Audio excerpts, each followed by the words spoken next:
Europe America থাকা মুসলমানদের জন্য কতটা হালাল দয়া করে জানাবেন। ভাই, অমুসলিম প্রধান অঞ্চলে, অমুসলিম প্রধান দেশে মুসলমানদের জন্য গিয়ে মুসলমান প্রধান এলাকা থেকে বসবাস করা হাদিসে নিষেধ রয়েছে। কেন? কারণ সেখানে নিজের ইমান আমল টিকানো যায় না। নিজে কষ্ট করে টিকানো গেলেও পরবর্তী জেনারেশন টিকানো যায় না। বহু মা বাপ আমাদের কাছে কান্নাকাটি করেছেন, একটু হালুয়া রুটি ভালো খাওয়ার জন্য সেখানে চলে গেছেন, পরবর্তী জেনারেশন কাফের হয়ে গেছে, বেঈমান হয়ে গেছে। কারণ শিক্ষা প্রতিষ্ঠান এবং সব জায়গায় সে প্রভাবে সে নষ্ট হয়ে গেছে। আপনার জেনারেশন কাফেরের দিকে, কুফরের দিকে চলে যাবে, আপনি সেই পথে যেতে পারেন না। তবে হ্যাঁ, সেই সমস্ত এলাকাতে যদি আপনি দাওয়াতের উদ্দেশ্যে থাকেন, দাওয়াত আপনার মিশন হয়, ইসলামের প্রচার আপনার মিশন হয়, তাহলে জায়েজ আছে সেই উদ্দেশ্যে বাচ্চাদেরকে সেভাবে গড়ে তুলবেন ইনশাআল্লাহ বিইذনিল্লাহ। সিজদা অথবা রুকুতে থাকা অবস্থায় কল আসলে মোবাইল সাইলেন্ট করতে পারবো কিনা? কল যদি এসে যায়, আপনি যদি খুব আলতোভাবে যদি মোবাইলটা একটু টিপ দিয়ে সাইলেন্ট করে ফেলতে পারেন অথবা কেটে দিতে পারেন, এটুকু জায়েজ আছে। অনেকে দেখা যায় মোবাইলে কল আসছে, বাজতেই থাকে, জাকানাকা গান দিয়ে রাখছে রিংটোনে, ওটা বাজতেই আছে, সবার নামাজ নষ্ট হচ্ছে, উনি খুব আরামের সাথে দাঁড়ায় আছে, কারণ ধরলে নামাজ নষ্ট হয়ে যাবে। না ভাই, এতটুকু ধরে আপনি বন্ধ করে দিলে নামাজ নষ্ট হবে না। যেমন আপনার চুলকানি আছে, ধরুন এক জায়গায় খুব চুলকাইতেছে, এই টাইমে আপনার চুলকানির চোটে অবস্থা খারাপ হয়ে যাচ্ছে, চেহারা লাল হয়ে যাচ্ছে, কিন্তু আপনি হাত ছাড়তেছেন না, এত হাট হওয়ার দরকার নেই, ওখানে একটু হালকা ডলে আপনার চুলকানির যে কষ্ট সেটা দূর করে দেন, এটা জায়েজ আছে। হ্যাঁ, আমলে কাসির হয় এরকম কাজ করা যাবে না। আমলে কাসির কি? ধরেন মোবাইল কল আসছে নামাজে, আপনি পকেট থেকে মোবাইলটা বাইর করে এরপরে সুন্দর করে আপনি দেখলেন কে করলো, আরে বেটা সময় পাইলি না, এটা আমি দিলেন কাইটা, এত কাহিনী যদি করেন তাহলে নামাজ নষ্ট হয়ে যাবে। কথা বুঝতে পারছেন? অর্থাৎ আপনি মোবাইল নিয়ে এত টিপাটিপি করলেন যে মানুষ দেখে সন্দেহের মধ্যে পড়ে যায় বেটা কি নামাজ আছে না নামাজের বাইরে আছে। এই লেভেলে যদি চলে যায় তাহলে আপনার আমলে কাসির হয়ে গেছে, নামাজ ভঙ্গ হয়ে যাবে। কথা কি বুঝাতে পারছি? এমনি হালকা পাতলা টিপ দিয়ে আপনি এক টিপ দিয়ে রিংটোন আপনার কেটে দিলেন, সেটা করতে পারেন। তবে উচিত হলো নামাজের আগে থেকেই মোবাইল সাইলেন্ট বা বন্ধ করে আল্লাহর সাথে কানেক্টেড হওয়ার চেষ্টা করা। আল্লাহ তাআলা আমাদেরকে তৌফিক দান করুন। হাত পা ও বুকে লোম কাটা বা কামানো জায়েজ আছে কিনা? হাত পায়ে অথবা বুকে যদি অতিরিক্ত লোম হয়, অনেক সময় অনেকে কাটে, এগুলা কাটা বা রিমুভ করা জায়েজ আছে কিনা? এর উত্তর হলো যে মানুষের শরীরে যত লোম আছে সেগুলো তিন প্রকার। কয় প্রকার? তিন প্রকার।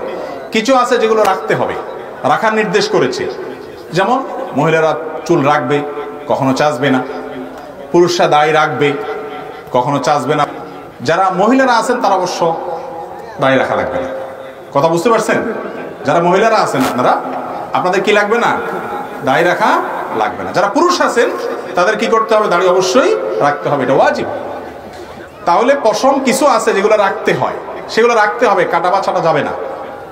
আর কিছু আছে যেগুলো চাচতে হবে বা ছোট করতে হবে, যেমন মোজ ছোট করতে বলা হয়েছে। তারপরে আপনার বগলের নিচে, নাভির নিচের পশম, অবাঞ্ছিত লোম, এগুলো চাচতে বলা হয়েছে। এগুলো চাচাটাই হলো সুন্নাহ, এগুলো বড় করা যাবে না, রাখা যাবে না, চাচতে হবে। আর তিন নম্বর হলো কিছুর ব্যাপারে শরীয়ত চাচার কথা বলা নাই, রাখার কথা বলা নাই, যেমন বুকের পশম, কানের পশম, হাতের পশম, পায়ের পশম, রানের পশম, পেটের পিঠের পশম। এই পশমগুলোর ব্যাপারে ইসলামের বিধানটা কি?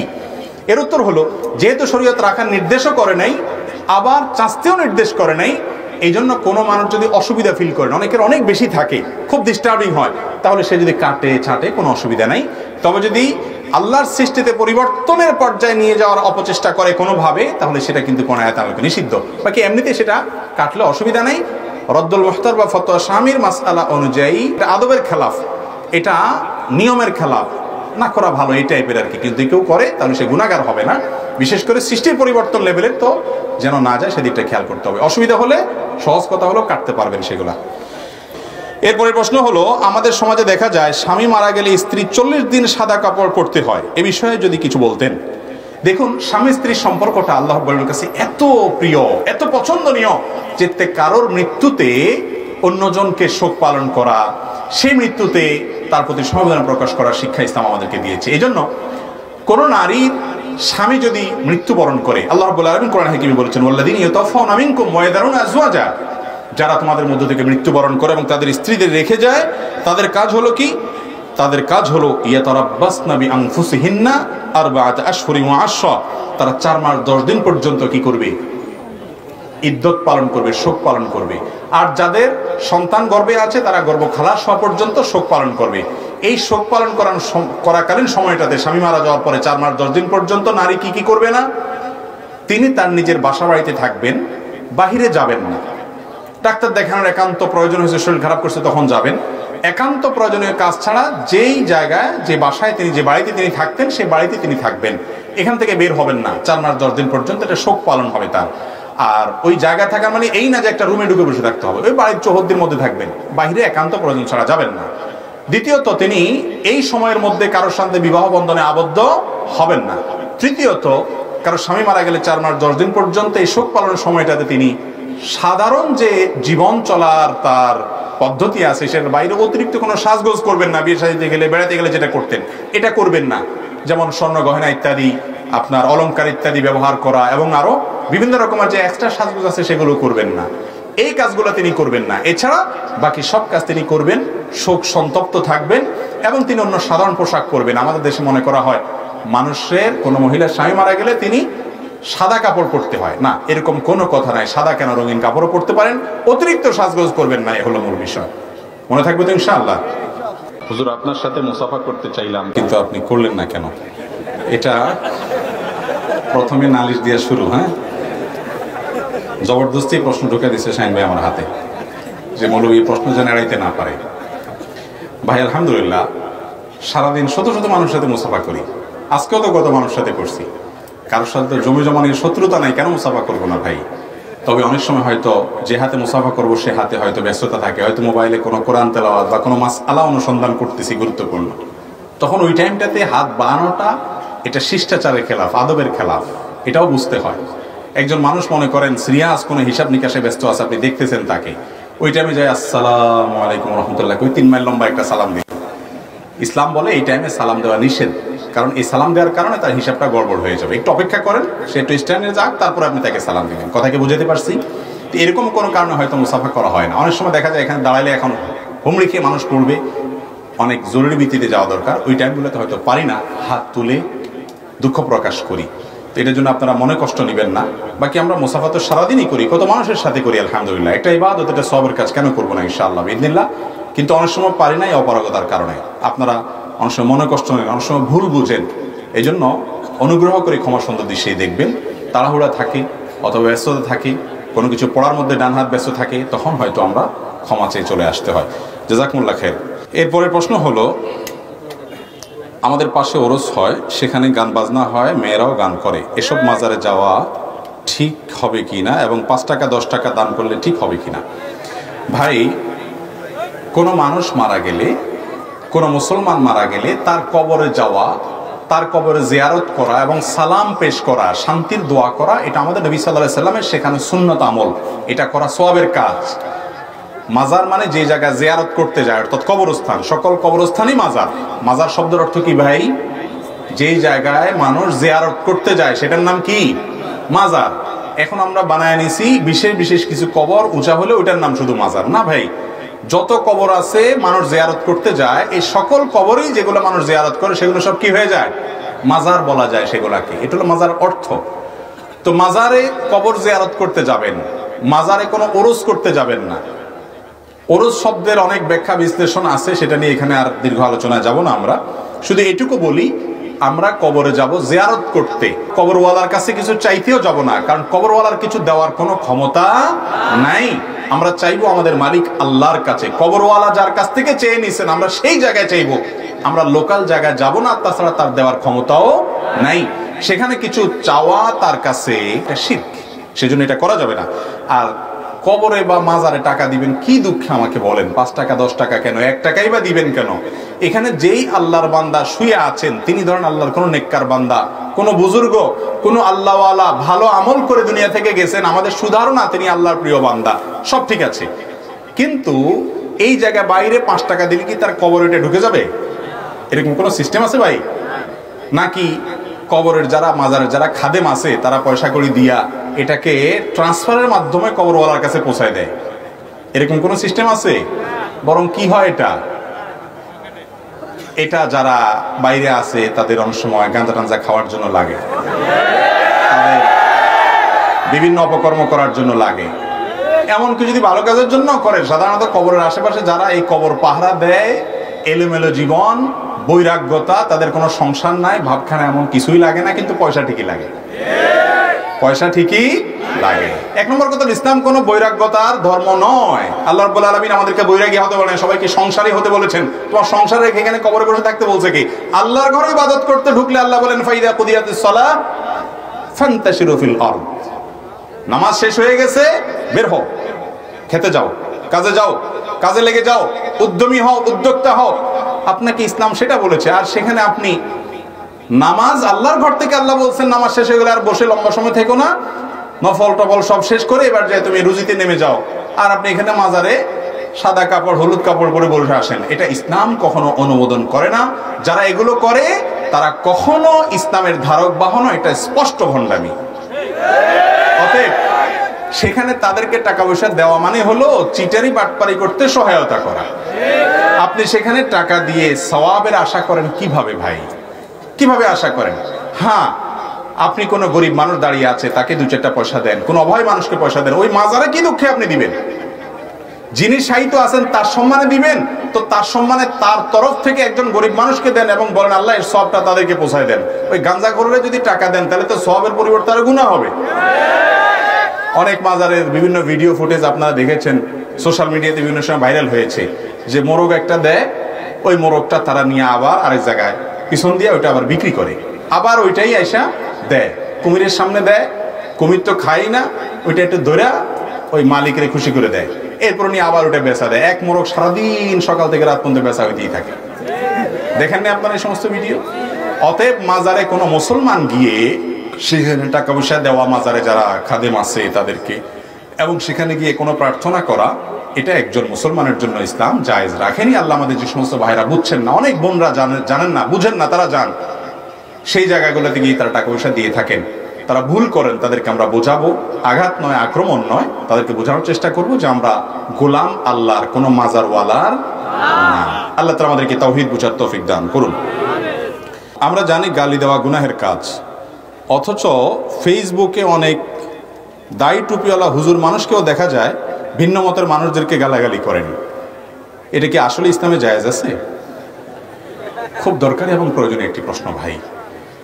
এই প্রশ্নটা আমাদের গায়ে আসছে কিছুটা, তারপর উত্তর দিতে হবে।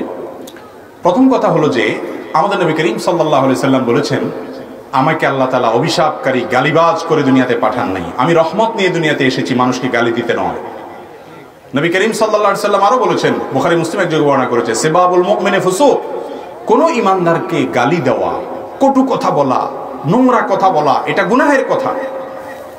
নবী আলাইহিস সালাম আরো বলেছেন, লাইসাল মুমিনু বিত্তাআন ওয়ালাল লাআন ওয়ালাল ফাহিশ ওয়ালাল বাদি, ঈমানদার কখনো গালিবাজ হতে পারে না, ঈমানদার কখনো ভৎসনাকারী হতে পারে না, ঈমানদার কখনো অশ্লীল উক্তিকারী হতে পারে না, ঈমানদার কখনো নিচু এবং ছোট মানুষের পরিচয়ক হয় এমন কোন কথা বা কাজ করতে পারে। যারা সোশ্যাল মিডিয়াতে অ্যাক্টিভ আছেন, একজন নাস্তিক হয়তো তিনি আমার আল্লাহকে গালি দিয়েছেন, আপনি কমেন্ট বক্সে গিয়ে তার 14 গোষ্ঠী এবং তার সব কিছুর নাম ধরে গালি দিয়ে একেবারে তার গোসল ফরজ করে দিয়ে আসবেন। এই শিক্ষা ইসলাম দিয়েছে? আমাদেরকে তো আল্লাহ তাআলা কোরআনে বলেছে, যারা আল্লাহ ছাড়া অন্য কারো উপাসনা করে, যারা মুসলমান নয়, অমুসলমান, তাদেরকে তোমরা গালি দিও না। যদি তোমরা গালি দাও তাহলে তারা তোমাদের আল্লাহকে গালি দিবে, সমাজ অশান্ত হবে, বিশৃঙ্খল হবে। তারা গালি দেখ, তুমি দিও না। সে তার জাতের পরিচয় দিয়েছে, তুমি একজন মুসলিম, তুমি সম্ভ্রান্ত, তুমি তোমার জাতের পরিচয় দাও। পারলে সুন্দর করে যুক্তি দিয়ে তাকে বুঝাও, আর না পারলে তুমি সেটা এড়িয়ে যাও। তোমার কোনো কথার কারণে ইসলাম এবং মুসলমানদের জন্য বদনাম না হয় সে কাজ করতে হবে এবং সেদিকটা খেয়াল রাখতে হবে। দাড়ি টুপি পরে প্রোফাইল পিকচারে গেলে দেখা যায় হুজুর, অথচ হয়তো সে হুজুর বেচারা ইসলাম বিরোধী কোনো পোস্ট দেখে সেখানে দুইটা গালি দিয়ে আসছে সওয়াবের নিয়তে। মনে করছে যত শক্ত গালি দেওয়া যাবে সওয়াবের ওজন তত বেশি হবে, গালি যদি 10টা কমেন্টে দেওয়া যায় সওয়াব ওরকম 10 গুণ হবে। এই নিয়তে আমরা অনেকে গালিগালাজ করি, আছে না নাই? নাস্তিকরা তো পরের কথা, আল্লাহ মাফ করুক। মুসলমানদের মধ্যেই এক গ্রুপ আরেক গ্রুপকে, এক হুজুরের ভক্ত আরেক হুজুরের ভক্তের 14 গোষ্ঠী উদ্ধার আমরা অনেক সময় করি। এবং এটা সবচেয়ে খারাপ লাগে যখন এই যে প্রশ্নকর্তা ভাই যেরকম বলেছেন যে প্রোফাইল পিকচারে যখন দাড়ি টুপিওয়ালা দেখি, গালিগালাজ অনেকেই করে, কিন্তু আপনি যখন দাড়ি টুপি ধারণ করবেন তখন আপনার দায়িত্ব একটু বেশি হয়ে যায়। মনে রাখবেন, ঈমানদার কখনো গালিবাজ হতে পারে। আমাদের যেসব ভাইরা ইসলামের কাজ মনে করে এই কাজগুলো করেন। বিশেষ করে নিউজ পোর্টালগুলোতে দেখা যায় বিভিন্ন টেলিভিশন এবং দৈনিক জাতীয় দৈনিকের পত্রিকার কোনো নিউজের পিছনে নিউজটা হয়তো মুসলমানদের স্বার্থ বিরোধী, অথবা রিপোর্টার বেটা হয়তো ইসলামের খোঁচা মেরে একটা নিউজ করছে, আপনি সেখানে ওই রিপোর্টার বেটা 14 গোষ্ঠী উদ্ধার করে দিয়ে চলে আসলেন। এতে রিপোর্টার বেটা হেদায়েত পেয়ে যাবে? বরং সে আরো শক্ত হবে ইসলামের পথে, আরো তার শত্রুতা এবং দুশ্মনী বাড়বে। তাহলে আপনি ইসলামের লাভ করলেন না ক্ষতি করলেন? এই কাজগুলা করা যাবে? আমরা প্রতিজ্ঞা করবো তো ইনশাআল্লাহ, ফেসবুক আমরা কাউকে গালি দিব না, ঠিক আছে না ইনশাআল্লাহ? কারোর সম্পর্কে কোনো কটূক্তি করব না। অনেক নায়িকা, অনেক আপনার মডেল, তাদের দেখা যায় যে কেউ হয়তো একটা ভালো কথা বলেছে, এবার ও তুমি এখন ভালো সাচ্ছ, এবার তার 14 গোষ্ঠী নিয়ে গালিগালাজ শুরু, আছে না নেই? কেউ হয়তো সংশোধন হতে চেয়েছে, বলে যে আমি এখন থেকে নামাজ কালাম পড়বো, এবার তার 14 গোষ্ঠী নিয়ে গালিগালাজ করে। খুব ভালো করে শুনে রাখেন, যারা এই সমস্ত গালিগালাজ করেন তাদের ইসলাম সম্পর্কে কোনো ধারণা নাই, এরা ফাসিক, এরা পাপিষ্ঠ, এদের গুনাহ হবে, আল্লাহর কাছে জবাবদিহি করতে হবে। একজন মানুষ তিনি যত খারাপ হোক, আপনি তাকে গালি দেওয়ার কোনো অধিকার রাখেন না। আপনাকে গালি দেওয়ার শিক্ষা ইসলাম দেয়নি। সুন্দরভাবে পারলে বলেন, আর না হলে চুপ থাকেন। এটার বিরুদ্ধে আমাদের সংগ্রাম করতে হবে। কে এরকম উল্টাপাল্টা বললে তাকে কমেন্ট বক্সে একটু বোঝাবেন, গিয়ে চেষ্টা করা যাবে তো ইনশাআল্লাহ। আজ মুনকারে হাদিস, আজ ইসলাম বিরোধীরা এই সমস্ত বিষয়গুলোকে কোট করে করে এনে আমাদেরকে আটকানোর চেষ্টা করে, তাদের হাতে অস্ত্র তুলে দেওয়া যাবে না। আর সবচেয়ে বড় কথা হলো, অন্যকে সংশোধন করতে আমার নিজের চরিত্র নষ্ট করা, আমার আমল নামা বরবাদ করার সুযোগ নেই। এই জন্য তাকে অমুকের পুত, তমুকের পুত, অমুক, সেটা তার জন্ম নিয়ে কথা, বিভিন্ন রকমের আপত্তিকর কথা বলা, এগুলো যাবে না। বেঁচে থাকবো তো ইনশাআল্লাহ। যদি কেউ দাড়ি টুপি পরে এরকম কাজ করে, বুঝতে হবে ইসলাম তার বাহিরে গজাইছে, ভেতরে গজায় নাই। ইসলাম তার গালে গজাইছে, মাথায় গজাইছে, কাপড়ে গজাইছে, কিন্তু তার কলবে ইসলাম আসলে গজায়। যদি গজাইতো সে গালি দিত না। গালি দেয়া থেকে চিরতরে তওবা করবো তো ইনশাআল্লাহ। আল্লাহ আমাকে আপনাকে আমল করার তৌফিক দান করুন। কোন আলেম নামাজ বা মাহফিলের মোনাজাতে যদি বলেন, মৃত ব্যক্তি যিনি কবরে শায়িত আছেন সেও আমাদের সাথে মোনাজাতে হাত তোলে, সে একজন পীর বা বুজুর্গ, এমন আকীদা রাখা কি ঠিক হবে? যদি না হয় করণীয় কি? দেখুন, কোন পীর, কোন বুজুর্গ, কোন আল্লাহর নেককার বান্দা, তিনি কখনো মৃত্যুবরণ করার পর তিনি আমাদের সাথে দোয়ায় শামিল হওয়ার কোনো প্রশ্নই উঠে না। নবী করিম সাল্লাল্লাহু আলাইহি ওয়াসাল্লাম বলেছেন, ইযা মাতাল ইনসান, যখন মানুষ মারা যায়, ইনকাতা আনহু আমালুহু, তার সমস্ত আমলের দুয়ার বন্ধ হয়ে যায়, ইল্লা আন সালাস, তবে 3টা আমলের দুয়ার বন্ধ হয় না। তার একটা হলো, সে যদি সাদকায়ে জারিয়া রেখে যায়, সে যদি নেক সন্তান রেখে যায়, তার দোয়া করে তারা, আর সে যদি কোনো সদকা জারিয়া, তার যদি সে উপকারী ইলম রেখে যায় দুনিয়াতে, এই 3টার সব যেতে থাকে, কিন্তু সে নিজে কোনো আমল করতে পারে না। যদি আমাদের সাথে সেও দোয়া করতে পারে, তাহলে সে তো একটা আমল করলো, অথচ হাদিসে বলছে আমল করতে পারে না। বিধায় কোনো ব্যক্তি যদি বলেন যে মৃত ব্যক্তিরাও আমাদের সাথে, পিসা, বুজুর্গ সাহেব বা কবরের আশেপাশে যারা শহীদ আছে কবরস্থানের, এই মানুষগুলো আমাদের সাথে দোয়ায় শামিল হয়, এটা ভুল বিশ্বাস। ইসলাম এটাকে সঠিক মনে করে না, এটা ভুল। 5 ওয়াক্ত নামাজ ফরজ, কিন্তু নামাজ পড়ে না, তবে মসজিদ, মাদ্রাসায় বা মাহফিলের পরিচালনা কমিটিতে থাকার জন্য উঠে পড়ে লেগে থাকে, এগুলো কাজে লাগবে কিনা? ভাই, প্রশ্ন যিনি করেছেন তিনি হয়তো এই নিয়তে প্রশ্নটা করেছেন, যারা মসজিদ, মাদ্রাসা বা মাহফিল কমিটিতে থাকার জন্য উঠে পড়ে লাগে, এই বেচারারা হয়তো এই জন্য উঠে পড়ে লাগে যে তারা মনে করে যে হায়রে আমল কালাম তো কিছু করতে পারলাম না, তো এক কাজ করি, মাহফিলের কমিটিতে থেকে একটু আখিরাত পার পাবো, এই জন্য তারা থাকতে চায়। আমার তো মনে হয় না, আমার তো মনে হয় থাকতে চায় মাতবরি করার জন্য, একটু নেতাগিরি করার জন্য, অন্য জায়গায় আকাম কুকাম করে আসে, এবার আল্লাহর ঘরেও আকাম কুকাম করতে আসে, ঠিক কিনা?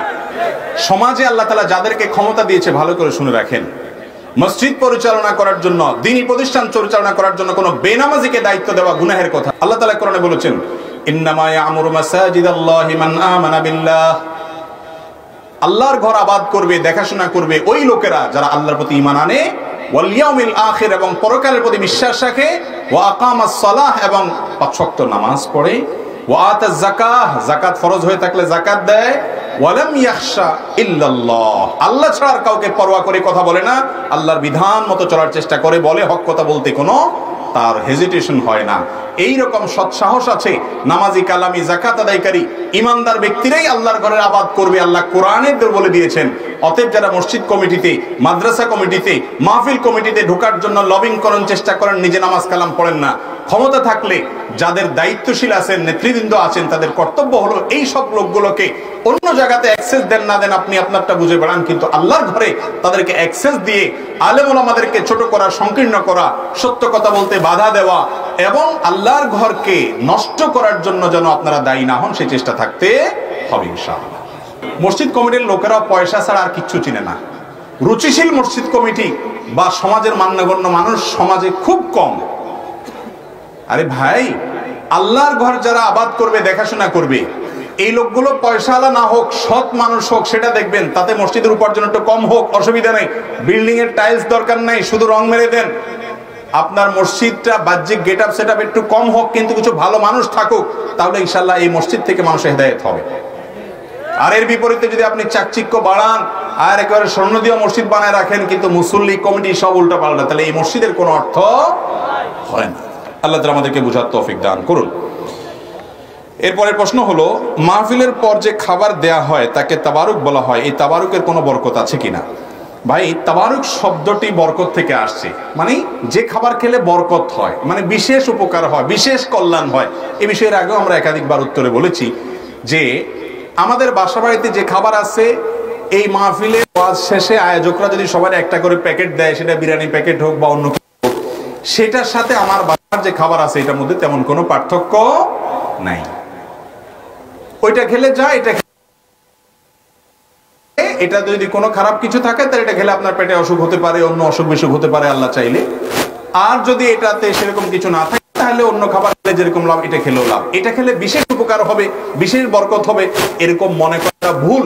কোরআন হাদিসে কোথাও বলা হয়নি যে ইসলামের কোনো আলোচনা শেষে, মজলিস শেষে, ভালো কাজ শেষে যে খাবার বিতরণ করা হয়, এই খাবার বিশেষ বরকতের খাবার, এটা খেলে কোনো অসুবিধা হয় না। এই জন্য দেখবেন এরকম দোয়া অনুষ্ঠান, মিলাদ অনুষ্ঠান, ওয়াজ মাহফিলের আলোচনা শেষে যে জিলাপি দেয়, মিষ্টির প্যাকেট ট্যাকেট দেয়, এগুলো নিয়ে একজন আরেকজনকে স্বাদে খাইতে।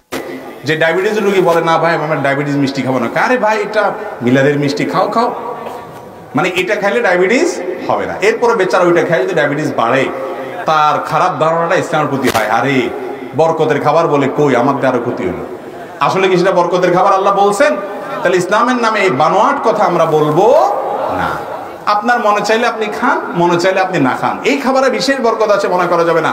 আমাদের অন্যান্য ধর্মাবলম্বী ভাইয়েরা তারা অনেক সময় মনে করেন যে কোনো প্রতিমার সামনে কোনো খাবার রাখলে সেটাতে বরকত হয়, সেটাকে তারা খায়, বন্টন করে, এটা তাদের ব্যাপার। কিন্তু ইসলাম এরকম কোনো কথা করতে বলে নাই। অন্য খাবার সমান এটা হয়, অর্থাৎ নাম তবারক দিবেন না, বা একটু হাদিয়া আছে আপনাদের জন্য নিয়ে যান। কথা কি বুঝাতে পারছি? জি।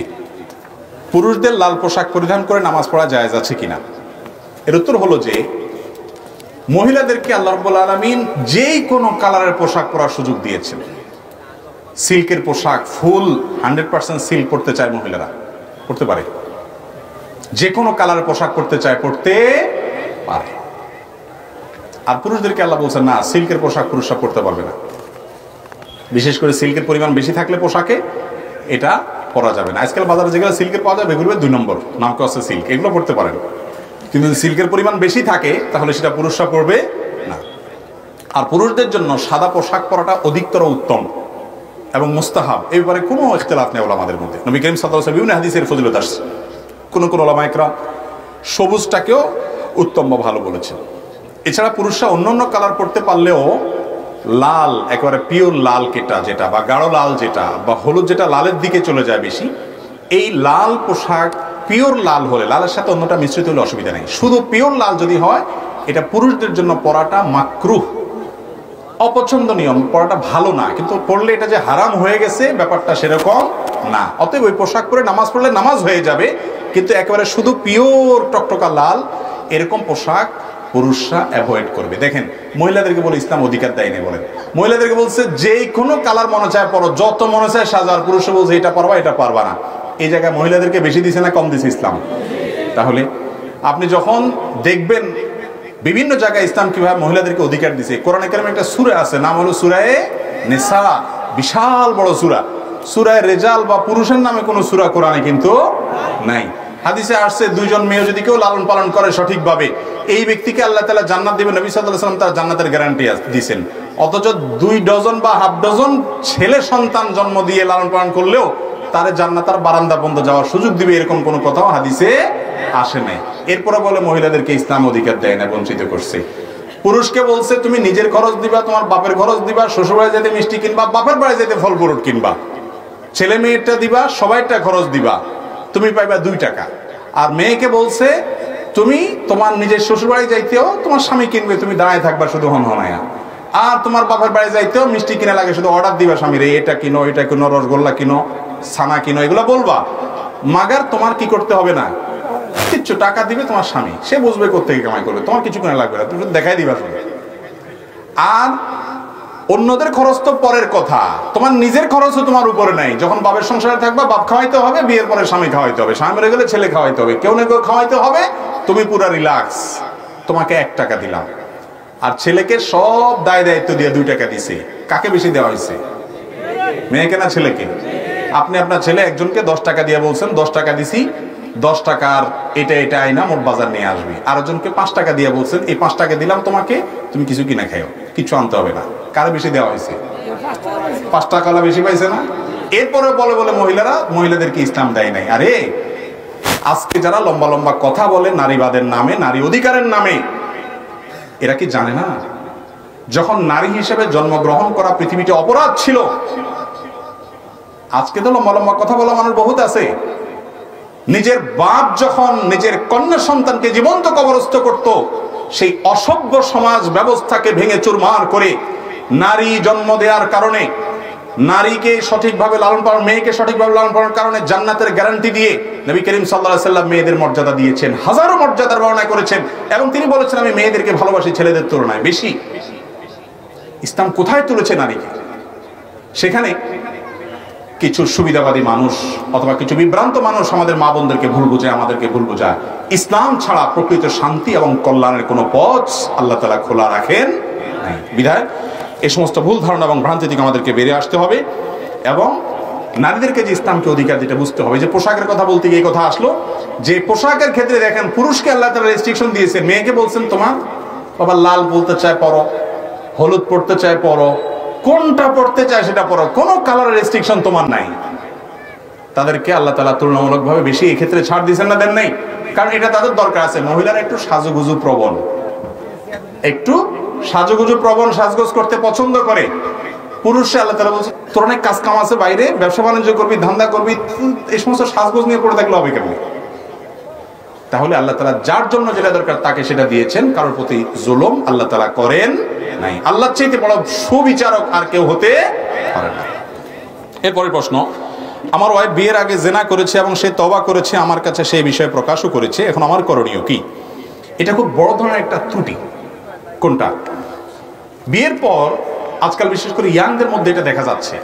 অনেক দম্পতি আমাদের কাছে আসেন, অনেক ভাইয়েরা, অনেক বোনেরা আমাদের কাছে আসেন বা যোগাযোগ করেন, এবং এই সমস্যাগুলোর কথা তারা বলেন। সেটা হলো বিয়ের পর বেশি ভালো সাজতে গিয়া স্বামী তার স্ত্রীকে বলে তুমি প্রমিস করো, সত্যি সত্যি বলো তোমার কারোর সাথে কোনো সম্পর্ক ছিল কিনা। কারণ সমাজটা এত নষ্ট হয়ে গেছে, কেউ কাউকে বিশ্বাস করতে চায় না। আবার স্ত্রীও স্বামীকে বলে তুমি সত্যি সত্যি বলো ফেসবুকে কারোর সাথে কোনো ইটিস মিটিস করছো কিনা, কোনো উল্টাপাল্টা কিছু করছো কিনা। এই যে কথা বলা বলি, তখন ভালোবাসার জোয়ারের চোটে, মহব্বতের জোয়ারের চোটে বলে ফেলে হ্যাঁ দেখো তোমার সাথে আমি কিভাবে মিথ্যা কথা বলতে পারি, একটা ছেলের সাথে আমার একটা ডেটিং হয়েছিল, আমি খুবই লজ্জিত, আমি আল্লাহর কাছে তওবা করছি, তোমার কাছেও মাপ চাই, আমি ফিরে আসছি। এই ছেলে হয়তো উপর দিয়ে বলে ঠিক আছে, কিন্তু এরপরে তার মনে যে খুসখুসে ভাব শুরু হয়, আর সেটা দূর করতে পারে না। আমার কাছে অনেকে বলেছে এরকম। খুব ভালো করে জেনে রাখেন, অপরাধ করা একটা অপরাধ, আর অপরাধ কারোর কাছে প্রকাশ করাটা ডাবল অপরাধ। কথা কি বুঝাতে পারছি? এই জন্য কখনো নবদম্পতি হন আর যেই হন না কেন, স্বামী স্ত্রী একে অন্যকে এটা জিজ্ঞাসাই করবেন না যে তুমি কোনো খারাপ সম্পর্ক কারোর সাথে করেছো কিনা। এই প্রশ্নই করা অপরাধ, এই প্রশ্ন করবেন না। যদি সে করে থাকে এখন কি করার আছে, আর যদি সে না করে থাকে তাহলে এটা প্রশ্ন করে আপনি বিব্রত করলেন, এটা কোনো যৌক্তিক প্রশ্ন হতে পারে না, এটা কখনো করবেন না, এগুলো অন্যায়। আপনার কাছে যদি সে মিথ্যা কথা বলে তাহলে কি হবে?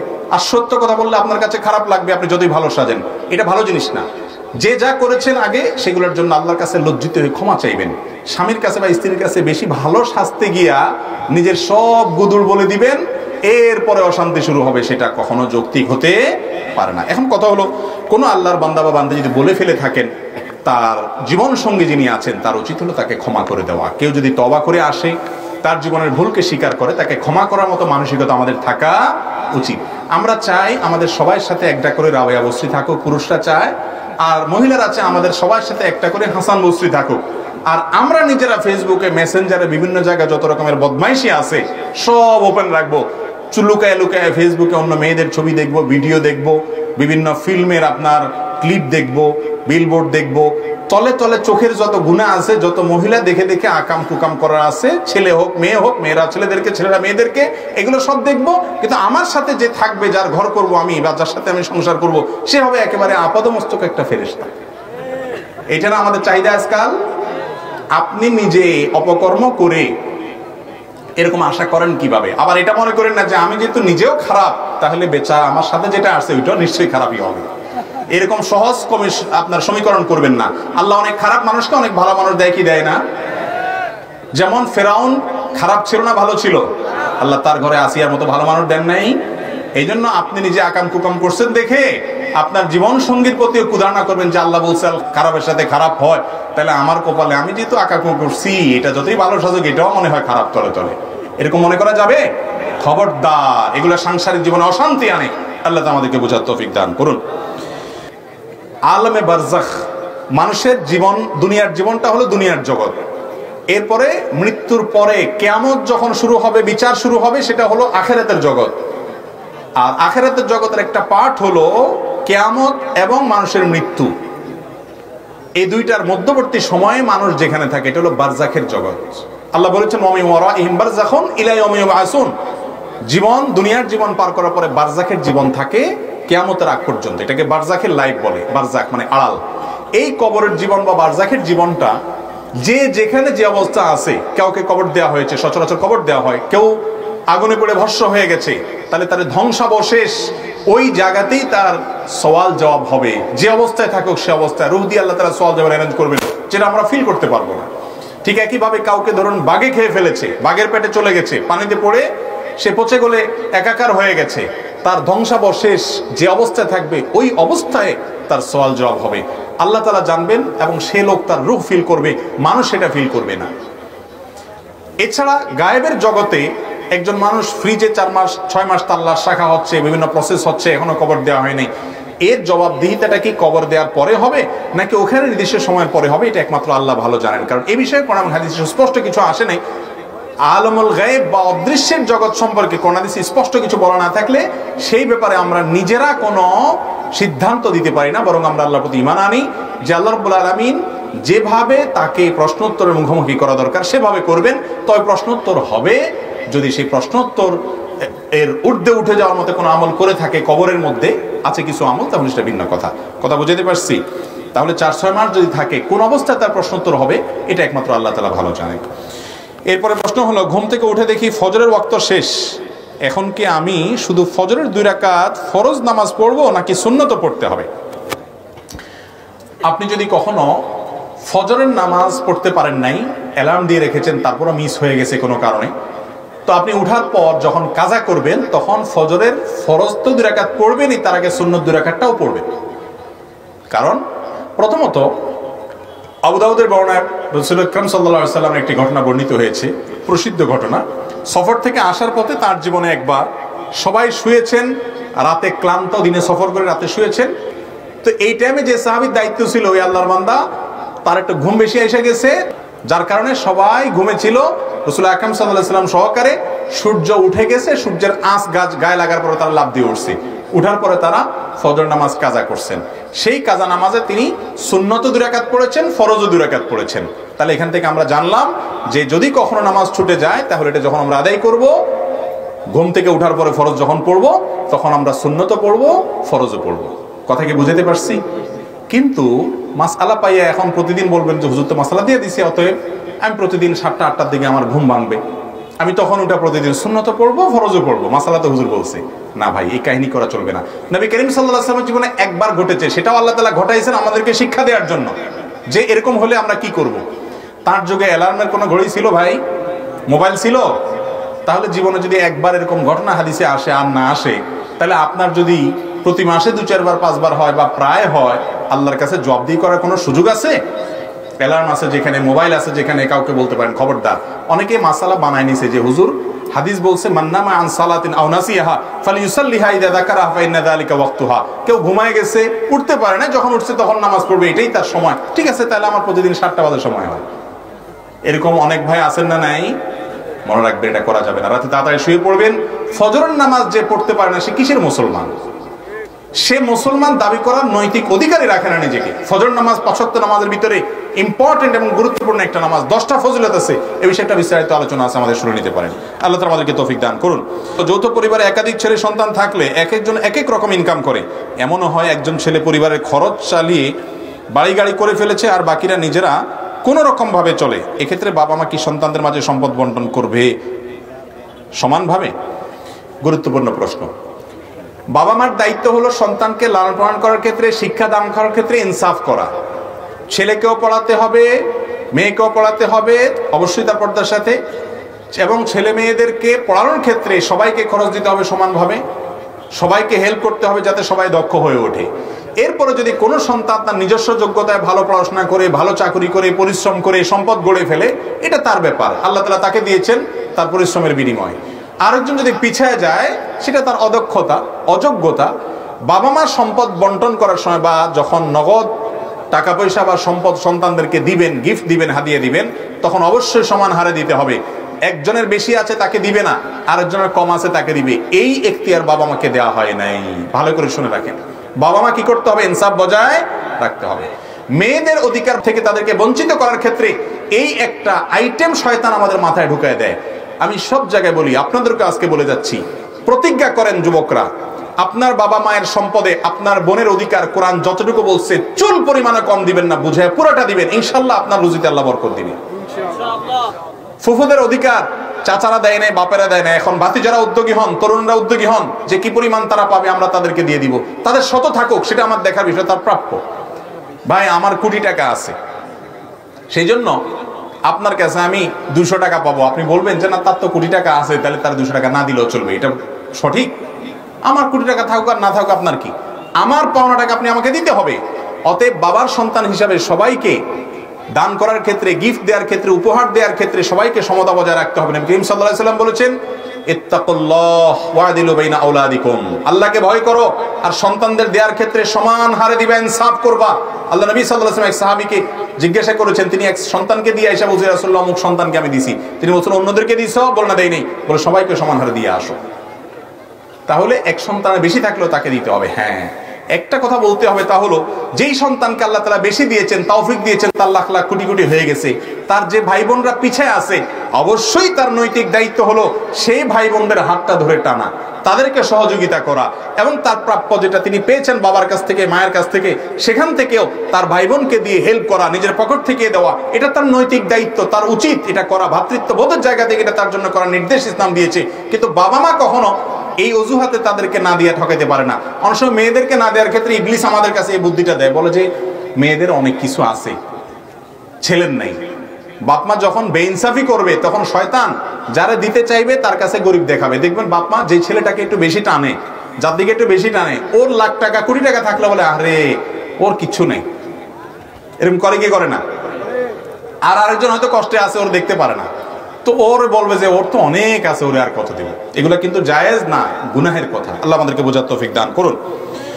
এরপরে প্রশ্ন হলো, আমার বাচ্চা 13 মাস বয়সী, আমি আমার আহলিয়া 4 মাসে অন্তঃসত্ত্বা হওয়ায় বাবু ঠিক মতো দুধ পাচ্ছে না। এক্ষেত্রে 13 মাস বয়সী বাবুর হক নষ্ট হচ্ছে কিনা, এই অবস্থায় করণীয় কি? একজন সন্তান বয়স 13 মাস হলে আরেকটা সন্তান এখন গর্ভে আসলে যদি এই বাচ্চার বুকে দুধ না হয়, তাহলে এটার প্রতি অবিচারের কিছু না, আপনি ইচ্ছাকৃত তার প্রতি জুলুম করেন নাই। তার বুকের দুধের যে বিকল্প আছে আজকাল, সেগুলোর অ্যারেঞ্জ করবেন, এবং মায়ের বুকের দুধ যেন আসে ডাক্তার দেখাবেন, বিভিন্নভাবে চেষ্টা করবেন। এখানে সন্তানের প্রতি কোনো অবিচার নাই। আমরা আজকাল জন্ম নিয়ন্ত্রণ করার জন্য শরীয়ত আমাদেরকে বৈধ যেসব কারণ রেখেছে, এর বাইরে আরো বহুত অজুহাত নিজেরা খুঁজে বার করি, এবং বার করে আপনার এই ক্ষেত্রে এমন এমন পদ্ধতি অবলম্বন করে যেগুলো ইসলাম হালাল রাখে নাই, যেমন স্থায়ী জন্ম নিয়ন্ত্রণ পদ্ধতি হারাম, সেগুলোতে আপনার অনেক সময় চলে যায়, এটা উচিত না। এরপরে প্রশ্ন হলো, ফরজ গোসল করতে গিয়ে সঠিক নিয়ম পালন করে গোসল করেছি, গায়ে পানি ঢালা অবস্থায় আমার বায়ু বের হয়ে গেছে, এতে কি পুনরায় প্রথম থেকে অজু করতে হবে? হ্যাঁ, পুনরায় অজু করতে হবে, কারণ আপনি অজুর যে কাজগুলো এটা করে গায়ে পানি ঢেলেছেন, অথবা কোন পর্যায়ে আছেন কে জানে, এখন তো অজু আপনার চলে গেছে, তাহলে আবার আপনাকে অজুর যে কাজগুলো, মুখ ধোয়া, হাত ধোয়া, সেগুলো আপনাকে করতে হবে। গোসল করতে করতেও আপনি সেটা করে ফেলতে পারেন নিয়ত করে। হিজামা চিকিৎসা সম্পর্কে কিছু বলুন, ইসলাম হিজামা চিকিৎসা সম্পর্কে কি বলে? হিজামা মানে হলো শিঙ্গা লাগানো। আমরা ছোটবেলায় দেখছি মা চাচিরা শিঙ্গা লাগায়, এখন আলহামদুলিল্লাহ হিজামা শব্দটাই পরিচিত হয়ে গেছে, এটা হাদিসে বর্ণিত হয়েছে এমন একটা শব্দ হিজামা, এবং এটাকে আধুনিক চিকিৎসায় আপনার কাপ থেরাপি বলে, কাপিং থেরাপি বলে, এই জাতীয় নাম আছে। এই হিজামাটা সুন্নাত এবং বিলুপ্ত হওয়া সুন্নাত। অনেক তরুণ ভাইরা এবং বিভিন্ন শ্রেণী পেশার ভাইরা এই সুন্নাকে নতুন করে জিন্দা করার উদ্যোগ নিয়েছেন ঢাকায় বিভিন্ন জায়গায়, এটা অ্যাপ্রিসিয়েট করার মতো আলহামদুলিল্লাহ। মনে রাখবেন, নবী করিম সাল্লাল্লাহু আলাইহি ওয়াসাল্লাম বুখারী বর্ণিত হাদিসে বলেছেন, 3টি কাজের মাধ্যমে মানুষ চিকিৎসা গ্রহণ করে থাকে, এর মধ্যে একটা তিনি নিষেধ করেছেন, সেটা হলো ওই যে আপনার লোহা তাতায়া গরম করে তারপরে গায়ে সেক দেওয়া, গরু টরুকে আগে দিত, নবী সাল্লাল্লাহু আলাইহি ওয়াসাল্লাম এটা নিষেধ করেছেন। আর মধু এবং হিজামা শিঙ্গা লাগায়া শরীরে যে দূষিত রক্ত আছে শিঙ্গার মাধ্যমে, কাপিং থেরাপির মাধ্যমে, কাপ থেরাপির মাধ্যমে সেই দূষিত রক্তগুলো বের করে ফেলে চিকিৎসা করা, এইটার ব্যাপারে তিনি বলেছেন এর মধ্যে আরোগ্য আছে, এবং বিশেষ করে মানুষের বিভিন্ন বড় বড় ব্যাধি থেকে রক্ষার জন্য হিজামা এটা উপকারী। নবী সাল্লাল্লাহু আলাইহি ওয়াসাল্লাম বলেছেন আরোগ্য আছে, তার মানে এটা আল্লাহর পক্ষ থেকে ওহীপ্রাপ্ত একটা ট্রিটমেন্টের একটা পদ্ধতি, যেটা আমাদের থেকে হারিয়ে গেছে। তবে হ্যাঁ, এই কাপ থেরাপি যা দেওয়ার ক্ষেত্রে, হিজামা করার ক্ষেত্রে ভালো দক্ষ মানুষ যদি না হয়, তাহলে উল্টাপাল্টা করার কারণে অনেক সময় অসুস্থ হতে পারে, ইনফেকশন হতে পারে, জ্বর হতে পারে, ছোটখাটো অসুবিধা হয়, বড় কোনো অসুবিধা হয় না, কিন্তু অভিজ্ঞ কেউ করলে সেগুলো হয় না, কিন্তু এটা সুন্নাত, গুরুত্বপূর্ণ সুন্নাত। এবং সহিহ মুসলিম হাদিসে নবী করিম সাল্লাল্লাহু আলাইহি সাল্লাম হিজামা সম্পর্কে বলেছেন, তোমরা যত পদ্ধতিতে ট্রিটমেন্ট গ্রহণ করে থাকো, এর মধ্যে থেকে হিজামা একটা উত্তম পদ্ধতির চিকিৎসা। এবং নবী সাল্লাল্লাহু আলাইহি সাল্লাম নিজে হিজামা গ্রহণ করেছেন, শিঙ্গা নিয়েছেন, বিধায় শরীরে এই দূষিত রক্ত এগুলো বের করার মাধ্যমে হিজামা ট্রিটমেন্ট করাটা সুন্নাহ। এবং আমি ব্যক্তিগতভাবে অনেক মানুষকে চিনি যাদের শরীরে বিষ ব্যথা, নানা রকমের অসুবিধা হতো, এদেরকে হিজামা করার পরামর্শ দিয়েছি, হিজামা করেছেন, তারা সুস্থ হয়েছেন। এবং আর অনেক মানুষ আমার জানাশোনা আছে আলহামদুলিল্লাহ। এমন আমাদের জিন্দা করা দরকার, এবং এটা সুন্নাত, হাদিস দ্বারা সুসাব্যস্ত হয়েছে, বহু হাদিসে বর্ণিত হয়েছে। এবং এই ক্ষেত্রে বিশেষ করে যাদের জাদুগ্রস্ত, জাদুর কারণে শরীরে অনেক সময় দূষিত রক্ত হয়ে যায়, দুষ্ট জিন শয়তানের প্রভাবে অনেক সময় হয়, এগুলো হিজামার মাধ্যমে যখন বের করে ফেলা হয়, মানুষ সুস্থ ফিল করে। এবং এ জাতীয় অদৃশ্য যে সমস্যাগুলো বিশেষ করে হয় দুষ্ট জিনের তরফ থেকে, এগুলোর ক্ষেত্রে হিজামা, সেহের বা জাদুর ক্ষেত্রে, ব্ল্যাক ম্যাজিকের ক্ষেত্রে হিজামা অনেক বেশি উপকারী। আল্লাহ তাআলা আমাদেরকে আমল করার তৌফিক দান করুন। এরপরে প্রশ্ন হলো, পেশাব বা পায়খানা করার সময় কথা বলা যায় কিনা? পেশাব বা পায়খানা করার সময় কথা বলা মাকরুহ। কথা বলা কি ভাই? এই টাইমে মাকরুহ, অপছন্দনীয় কাজ, ভালো কাজ না। একান্ত প্রয়োজন হলো, আপনি ভিতরে গেছেন, পানি নাই, একটু বললেন ভাই পানিটা ছাড়েন, এটুকু বলাতে অসুবিধা নাই, এটা তো আপনার দরকারি কথা। টিস্যু নিতে ভুলে গেছেন, যাই দেখেন ভিতরে টিস্যু নাই, তো বউকে বললেন যে একটু টিস্যু দাও প্লিজ, এটুকু কথা আপনি বলতে পারেন। কিন্তু আলাপ সালাপ জড়াই দিলেন। আজকাল তো আমরা এত বেশি প্রোডাক্টিভ হইতে, ইতিবাচক করতে এত বেশি দুনিয়াদার, আমরা টয়লেটের সময়টা কাজে লাগানোর জন্য দেখবেন যে অনেক আপনার 5 স্টার হোটেলগুলোতে, 4 স্টার হোটেলগুলোতে টয়লেটে একটা টেলিফোনের সেট থাকে, মানে তুমি এখানে কাজ একটা করছো, কোনো আরেকটা কাজ করো, মোর প্রোডাক্টিভ হও। এই অতিরিক্ত প্রোডাক্টিভ হওয়ার যেখানে সেখানে কথা বলা, এটা কোনো ভালো রুচির বিষয় নয়। সেখান থেকে আপনার সেটা একটা নাপাক জায়গা, অপবিত্র জায়গা। আপনি যত দ্রুততার সাথে সেখান থেকে বের হইতে পারেন, সেখানে দুষ্ট জিনের অবস্থান থাকে, দুর্গন্ধ, যত ভালো টয়লেটই হোক কিছু না কিছু হবেই।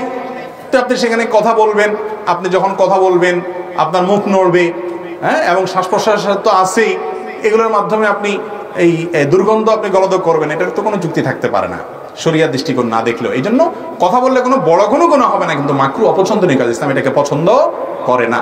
আজকাল তো দেখা যায় যে অনেক দেশেই আপনার টয়লেটে পেপার রাখা থাকে, মানে পেপার তো আর পড়ার সময় নাই, ওখানে ওই বসে বসে কাজটা সারে আর কি। আর একটা কাজ তো আমরা মোটামুটি এখন আল্লাহ মাফ করুক বেশিরভাগ লোকই করি, সেটা হলো মোবাইল টিপা, ঠিক না ভাই? ঠিক, মোবাইল নিয়ে গেলে তো আর মানে টয়লেট থেকে আমরা বের হই না। এই বদভ্যাসটা আমাদের আল্লাহ মাফ করুক, বেশিরভাগ লোকেরই আছে। আল্লাহ তাআলা আমাদেরকে সরে আসার তৌফিক দান করুন। যত দ্রুততার সাথে সম্ভব সেখান থেকে কাজ সেরে বের হয়ে আসতে হবে। যদি এই কাজগুলো করেন অপছন্দনীয় হবে, এটা কোনো ভালো জিনিস না। এরপরে প্রশ্ন হলো, কোরআন শরীফ পাঠ করার সময় সেজদার আয়াত এসে গেলে সেজদা দিতে হবে নাকি আয়াত শেষ করে সেজদা দিতে হবে? সেজদার আয়াতটা পড়ে তৎক্ষণাৎ আপনি সেজদা দিবেন, এটাই হলো সুন্নাহ। নবী করিম সাল্লাল্লাহু আলাইহি ওয়াসাল্লাম সেজদার আয়াত তেলাওয়াত করার সাথে সাথে সেজদা দিয়েছেন এবং তার সাথে উপস্থিত সবাই সেজদায় লুটিয়ে পড়েছে। সেজদার আয়াতে কি আছে যে আমাদের সেজদা দিতে হয়? ইন্টারেস্টিং একটা বিষয়। সেজদার আয়াতে বলা আছে আল্লাহর কোন বান্দা আল্লাহর কোন নেয়ামত দেখে, কোন কুদরত দেখে বা বিশেষ কোন সিচুয়েশনে সেজদায় লুটিয়ে পড়েছেন, সাথে সাথে আয়াত পড়ার পর আমরাও একাত্মতা পোষণ করার জন্য সেজদায় লুটিয়ে পড়ি। কথা বুঝাতে পারছি? হয়তোবা ভিন্ন কিছু আছে, ধরুন আল্লাহ রাব্বুল আলামিন সেজদার নির্দেশ করেছেন, হে লোক সকল তোমরা আল্লাহর সেজদায় লুটিয়ে পড়ো, সাথে সাথে আপনি তৎক্ষণাৎ ব্যবহারিক আমলের মাধ্যমে আপনি সেজদায় লুটিয়ে পড়লেন। এই জন্য এটা সাথে সাথে করাটাই হলো সুন্নাহ। যদি আপনি পরে করেন আদায় হয়ে যাবে, কিন্তু উচিত হলো ওই আয়াতটা পড়ে শেষ করছেন, বন্ধ করে আপনি সেজদায় চলে যান। আপনি পৃষ্ঠা শেষ করে তারপরে গেছেন, তাতেও অসুবিধা নাই, সেজদা আদায় হয়ে যাবে। এরপরে প্রশ্ন হলো, পিরিয়ড চলাকালীন স্কুলের পরীক্ষার জন্য হাদিস পড়া যাবে কিনা? ভাই, মহিলারা পিরিয়ড চলাকালীন সময় হাদিস এমনিই পড়তে পারবে, পরীক্ষা লাগবে না। পিরিয়ড চলাকালীন সময় কোরআনে কারীম স্পর্শ করবে না এবং জমহুরদের মত অনুযায়ী কোরআনে কারীম তেলাওয়াত করবে না। বিন বাজ রাহিমাহুল্লাহ তারা করার অনুমতি দেন, কিন্তু সংখ্যাগরিষ্ঠ আলেমরা বলেছেন পিরিয়ড সময় চলাকালীন সময় কোরআন তেলাওয়াত করবে না। কিন্তু হাদিস তেলাওয়াত করার বা হাদিসের বই পড়ার ব্যাপারে কোনো নিষেধাজ্ঞা নেই। যার কারণে কোনো হাদিসের গ্রন্থ অথবা আপনার কোনো মাসলা মাসাইলের বই, ইসলামের কোনো বই পড়াতে কোনো সুবিধা নাই মা বোনদের পিরিয়ড চলা অবস্থায়। এরপরে প্রশ্ন হলো, ব্যবসা হালাল, কেউ ব্যবসা করতে ব্যাংক থেকে লোন নিয়ে ব্যবসা বৃদ্ধি করলে তা ব্যবসা হালাল থাকবে কিনা, আর হারাম হলে হালাল করার সুযোগ আছে কিনা? ব্যাংক থেকে যদি সুদী লোন নেন তাহলে সেটা হারাম, আর যদি সুদ ভিত্তিক ছাড়া কোনো হালাল পদ্ধতিতে লোন নেওয়ার সুযোগ থাকে আর সেভাবে আপনি মেনে বুঝে নিতে পারেন তাহলে সেটা আপনার জন্য হালাল। হারাম কোনো সুদী লোন নিয়ে যদি ব্যবসা করেন তাহলে সেই ব্যবসাটা যখন জানতে পারলেন তৎক্ষণাৎ লোন পরিশোধ করে আপনি সেখান থেকে মুক্ত হয়ে যেতে হবে। আল্লাহ তাআলা বলেছেন, যে ব্যক্তি জানতে পেরেছে হারামকে ফান্তাহা ফালাহু মা সালাফ, এরপরে যদি সে এখান থেকে ফিরে আসে আল্লাহ তাআলা পূর্বের গুলো মাফ করবেন ইনশাআল্লাহ বিইذনিল্লাহ, তওবা করলে। এরপরে প্রশ্ন হলো, আমি গাড়িতে, মার্কেটে অথবা বাহিরে অবস্থান করছি, নামাজের ওয়াক্ত হয়েছে, আমার ওযুও নেই, বাংলাদেশে মহিলাদের জন্য বাহিরে নামাজের তেমন কোনো ব্যবস্থা নেই বললেই চলে, এক্ষেত্রে করণীয় কি? বাসায় এসে নামাজ পড়লে কি হবে? না, মা বোনরা বাহিরে যদি যান ওয়াক্ত হয়ে গেলে নামাজ পড়ে ফেলতে হবে, বাসায় এসে নামাজ পড়লে হবে না যদি ওয়াক্ত শেষ হয়ে যায়। ওয়াক্ত থাকতে থাকতে বাসায় আসতে পারলে তখন আপনি এসে পড়তে পারেন, অসুবিধা নেই। কারণ আল্লাহ বলেছেন, ইন্নাস সালাতা কানাত আলাল মুমিনিনা কিতাবাম মাওকুতা, ঈমানদারদের জন্য নামাজ ওয়াক্ত অনুযায়ী পড়াটাকে ফরজ করা হয়েছে। ওয়াক্ত চলে গেলে আপনি মনোমত পড়বেন, হবে না। তাহলে এখন কথা হলো, বাহিরে নামাজের ব্যবস্থা নাই, তাহলে কি করব? আপনার আগে থেকে প্ল্যান থাকবে, আপনি কোথায় যাবেন, কোন ওয়াক্ত নামাজ কোথায় পড়বেন, পরিকল্পনা করবেন, তাহলে ইনশাআল্লাহ মিস হবে না। আর যদি এরকম কোনো ওয়াক্ত থাকে যে হ্যাঁ মাঝে এক ওয়াক্ত আমার পথে পড়বেই, তো আর কিছু না পারেন কোনো একটা মসজিদে ঢুকে আপনি যদি একটু মানুষকে বলেন, পুরুষদেরকে, যে ভাই, চাচা, বা আপনার সাথে কোনো মাহরাম পুরুষ থাকবে অবশ্যই, না থাকলেও আপনি যদি রিকোয়েস্ট করেন যে আমি একটু ওযু করবো এক পাশে, এদিক ফিরে আপনার একটু আমাকে হেল্প করেন। বাংলাদেশে কোনো মানুষকে অসুবিধা করবে মসজিদে? আমার তো মনে হয় না ইনশাআল্লাহ। এরপরে সেটা শেষ করে আপনি মসজিদে কোনো এক পাশে নেকাব হেজাব পরা অবস্থায় যদি আপনার অন্তত ফরজ নামাজটা অন্তত পড়ে ফেলতে পারেন, বাস আপনি দায়মুক্ত হয়ে গেলেন। অনেক মা বোনরা আছেন ৫ ওয়াক্ত নামাজি, বাহিরে গেলে বলে কোথায় পড়বো, ঝামেলা, বাসায় এসে পড়বো, ওয়াক্ত শেষ হয়ে গেলে পড়ে। এই কাজটা হারাম এবং গুনাহগার হবেন এর জন্য। আমি আমার মা বোনকে নিয়ে, আমার পরিবারের মহিলাদেরকে নিয়ে এরকম একাধিকবার হয়েছে যে কোথাও সফরে গেছি, এখন মসজিদ খুঁজে যেতে যেতে অনেক টাইম লেগে যাবে, তাহলে তাড়াতাড়ি করে এখন নামাজ পড়তে হবে। কি করতে হবে? তখন দেখা যায় যে আমি কোন একটা দোকানে গিয়ে কোন দোকানদারে বলছি, ভাই ওযু আছে, অথবা আপনার টয়লেটে ওযু করার সুযোগ দেন, একটু 4 রাকাত নামাজ পড়ার জন্য জায়গায় করে দেন। আজ পর্যন্ত আমি দেখি নাই কোনো দোকানদার না করেছে, সবাই আলহামদুলিল্লাহ অ্যাপ্রিশিয়েট করে। এই জন্য ইচ্ছা থাকলে অবশ্যই উপায় আছে। কিন্তু শহরে যে সমস্ত মসজিদে বিভিন্ন মহিলারা বাহিরে কেনাকাটার জন্য, ডাক্তার দেখানোর জন্য বিভিন্ন প্রয়োজনে আসে বা সফরে আসে, এই সমস্ত জায়গাগুলোতে মহিলাদের নামাজের একটা অ্যারেঞ্জ অবশ্যই আয়োজকরা, মসজিদ কমিটির লোকদের রাখা উচিত, যাতে করে তারা নামাজ আদায় করতে পারে। আব্দুল্লাহ জাহাঙ্গীর রহমাল্লাহ বলতেন, মহিলারা তো বাসায় থাকবে, বাসার কাজকাম করবে, তারা ভেতর সাইডটা দেখবে, পুরুষরা আউটসাইড দেখবে। ইসলাম এভাবে বন্টন করেছে, এটাই সুষ্ঠু, এটাই শান্তির জন্য উপায়। কিন্তু মহিলারা যেভাবে হোক বাইর হয়ে গেছে, এখন যখন বাইর হয়ে গেছে আমরা যদি বলি না নামাজ পড়তে পারবে না, মসজিদে আসতে পারবে না, তো বেনামাজি থাকবে। বেচারা হুজুর তার বউ নিয়ে গেছে বাইরে কোনো কাজে, তো বউ বাইরে দাঁড়ায় থাকবে, তার কোনো সিকিউরিটি থাকবে না, আর পুরুষ গ্রুপে মসজিদে নামাজের জন্য। এটা হতে পারে না। এই জন্য দায়িত্বশীলরা সে সমস্ত মসজিদগুলোতে মহিলাদের জন্য নামাজের ব্যবস্থা অবশ্যই রাখা উচিত এবং কর্তব্য। এরপরে প্রশ্ন হলো, আমি ছোট থেকেই দাদা দাদুর কাছে বড় হয়েছি, দাদার সাথে জমিতে কাজ করেছি, তাদের সেবা করেছি। আমার দাদা আমাকে অনেক কিছু জমি লিখে দিয়েছেন যা অন্য নাতিদেরকে দেয়নি, তা কি জায়েজ হবে? খুব দরকারি একটা প্রশ্ন। দাদার সাথে একটু মহব্বত বাইলটাল দিয়া টিয়া কাজ টাজ করে দিয়ে কিছু লিখে নিছেন, জায়েজ হবে কিনা? ভাই, দাদার সম্পদে নাতির জন্য নির্দিষ্ট কোনো হিস্সা নাই, সে ওয়ারিস না। এই জন্য দাদা চাইলে কোনো নাতিকে দিতে পারে। এক নাতিকে দিলে যে সব নাতিকে দিতে হবে এটা দাদার জন্য বাধ্য নয়। দাদা বাপ দিলে কিন্তু সব সন্তানকে দিতে হবে, মা দিলে সব সন্তানকে দিতে হবে, কিন্তু দাদা যখন দিবেন তখন সব নাতিকে তিনি দিতে বাধ্য নন। কারণ হলো নাতিরা দাদার ওয়ারিস না, সম্পদের নির্দিষ্ট হিস্সা থাকে না। যার জন্য সম্পদের কোনো নির্দিষ্ট হিস্সা নাই তাকে চাইলে কি করা যায়? দান করা যায়। এরপরে প্রশ্ন হলো, কাপড়ের দোকানে কাপড় সাজানোর জন্য যে মানুষের আকৃতির পুতুল কাপড় পরিয়ে রাখা হয়, এগুলো কি জায়েজ আছে? কাপড়ের দোকানে পুতুল, একেবারে মানুষের অবয়বের পুতুল, বিশেষ করে কোনো কোনো ক্ষেত্রে তো মেয়েদের পুতুল নির্লজ্জভাবে সেখানে রাখা হয়, এটা নারী জাতির অপমান। এগুলো বলে নারীর আপনার সম্মাননা, এগুলো বলে নারীকে মুক্তি করা, এটা নারীর অপমান। নারীকে ভোগের এবং পণ্যের বস্তুতে পরিণত করা, পণ্য হিসাবে এটাকে আপনার সমাজে প্রতিষ্ঠিত করা, এটা নারীর জন্য অপমানের। যাই হোক, তো নারী হোক আর পুরুষ হোক, পূর্ণাঙ্গ মানুষের আকৃতি আপনার দোকানে আপনি রেখে সেখানে কাপড় চোপড় সাজায় বিক্রি করলে এটা জায়েজ না, এটা গুনাহের কথা। এটা গুনাহের কথা। নবী সাল্লাল্লাহু আলাইহি ওয়াসাল্লাম বলেছেন, লা তাদখুল মালাইকাতু বাইতান ফীহি কালবুন আও সূরা, যেই ঘরে কুকুর অথবা এরকম মূর্তি বা প্রাণীর ছবি আছে সেই ঘরে আল্লাহর রহমতের ফেরেশতা প্রবেশ করে না। নবী করিম সাল্লাল্লাহু আলাইহি ওয়াসাল্লাম বলেছেন, কিয়ামতের দিন এই মানুষগুলোকে বলা হবে, তুমি তো বানাইছিলা প্রাণী, এখন রূহ দাও, বাধ্য করা হবে তাকে, না দিতে পারলে তাকে আযাব দেওয়া হবে। এই জন্য এগুলো জায়েজ নাই। দোকানদাররা কল্লা কাটা যেগুলো পাওয়া যায় সেগুলো রাখবেন। কল্লার সাথে কি ব্যাপার, আপনি শুধু গায়ে জামাই তো পরাবেন, এই তো, আর যাতে শালীন থাকে সেটা খেয়াল রাখবেন, এটুকু জায়েজ আছে ইনশাআল্লাহ। আপনি বলবেন, হুজুর এত বাধা চলবো কেমনে? জান্নাতে যাইতে চাচ্ছেন আর সব করবেন খেয়াল খুশি মতো, দুনিয়াতেও জান্নাত খাইবেন, আখিরাতেও জান্নাত পাবেন, এটা কিভাবে আশা করেন? এই জন্য স্যাক্রিফাইস করতে হবে, এবং আল্লাহ যা নির্দেশ করেন, নিষেধ করেন, সেগুলো আমাদের কল্যাণার্থী আল্লাহ তাআলা করেন। এরপরে প্রশ্ন হলো, টি শার্ট বা হাফ হাতা শার্ট পরে নামাজ পড়লে নামাজ হবে কিনা? নামাজ তো হয়ে যাবে, কারণ পুরুষের জন্য যতটুকু সতর ঢাকা লাগে ততটুকু হয়ে গেছে। কিন্তু মনে রাখবেন, এমন কোনো পোশাক পরে নামাজ আদায় করা উচিত নয়, নামাজের যে মর্যাদা সেটার পরিপন্থী যেই পোশাক পরে আপনি গুরুত্বপূর্ণ কোনো জায়গায় যান না, সেটা পরে নামাজ পড়বেন না।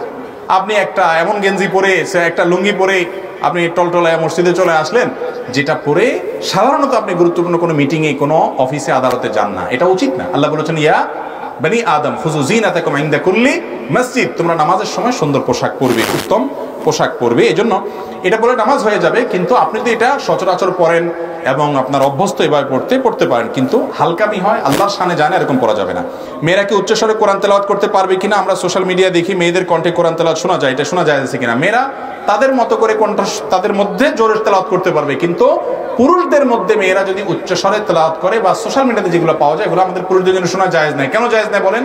এর কারণ হলো, কোরআন তেলাওয়াতের সময় সুন্দর এবং কোমল কণ্ঠে তেলাওয়াত করার নির্দেশ রাসূল আকরাম সাল্লাল্লাহু আলাইহি ওয়াসাল্লাম করেছেন। আর মহিলাদেরকে পুরুষদের সাথে যখন কথোপকথন করবে, পুরুষরা তাদের সাউন্ড শুনবে, তখন তাদের কণ্ঠকে কোমল করতে আল্লাহ নিষেধ করেছেন।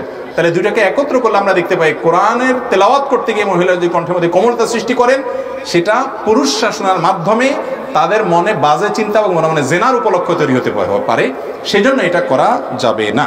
বড়দের শরীরে পা লাগলে আমরা হাত দিয়ে সালাম করি, এভাবে সালাম করা কি ঠিক? বড়দের, সিনিয়রদের শরীরে যদি পাও লাগে, আমরা আসলে একটু হাত দিয়ে টাচ করে একটু তাকে সম্মান জানাই, এটা ঠিক আছে কিনা? আমাদের অনেক ভাইরা বলে এটা ঠিক না, এটা সালামের কোনো পদ্ধতি না। আমার মনে হয় যে এটা ঠিক আছে আমাদের দেশের জন্য, কারণ বড়দেরকে সম্মান করতে হবে। আমাদের দেশে কারোর গায়ে পাও লাগলে এটা তার প্রতি অপমান হয়, তাকে অসম্মান করা হয়, ইচ্ছাকৃত লাথি মারা একটা অপমান, পাও লাগলে এটা এক ধরনের অপমান। তো আমার যে ভুলে পাও লাগছে এটা বোঝানোর জন্য আমি তাকে টাচ করে যদি বার্তা দেই যে সরি, এটা আমার আসলে ইচ্ছাকৃত হয় না, তাকে টাচ করার মানেই হলো এটা বলা যে ইচ্ছাকৃত হয় না। আর আমি তাকে টাচ না করলে সে অংশ মনে করতে পারে এটা আমার এই পাও লাথি দিয়ে চলে গেল, কোনো মানুষ মনে করলো না, অসম্মানিত বোধ করতে পারে, অপমান করতে পারে। কোনো মানুষকে অপমান হয় এমন কোনো কাজ করা জায়েজ নাই। আর অপমান আর মান এটা আঞ্চলিক আপনার সংস্কৃতির উপরে ভ্যারি করে, এক এক অঞ্চলে এক একটা অপমান মানের ব্যাপার। আরবিয়ান কান্ট্রিগুলোতে চলে যান, আপনি সৌদি আরবে চলে যান, তো দেখবেন সেখানে মানুষ অনেকে একজন আরেকজনকে পাও দিয়ে ডাকে। ধরেন আপনি শুয়ে আছেন, আরেকজন পাও দিয়ে আপনাকে এরকম লাত্তি দিতে দিতে গুদে গুদেতে ডাকবে, উঠ উঠ, এবং হাদিসে এরকম বর্ণনা আছে। তাদের কালচার এটা, তারা এটা দর্শনীয় মনে করে না, কিন্তু আমাদের সমাজে এটা দর্শনীয় মনে করা হয়। এই জন্য আরব কান্ট্রিগুলোতে বিশেষ করে নামাজে মসজিদে দেখা যায় এরকম চাইতে পাও লেগে যাচ্ছে, কিছুই বলে না। আমাদের বাঙালিরা অনেক সময় খেপে যায়, এটা মানুষ নাকি আমার পাও দিয়ে লাথি মেরে দিয়ে গেল। তাদের কাছে এটা দোষণীয় কিছু না।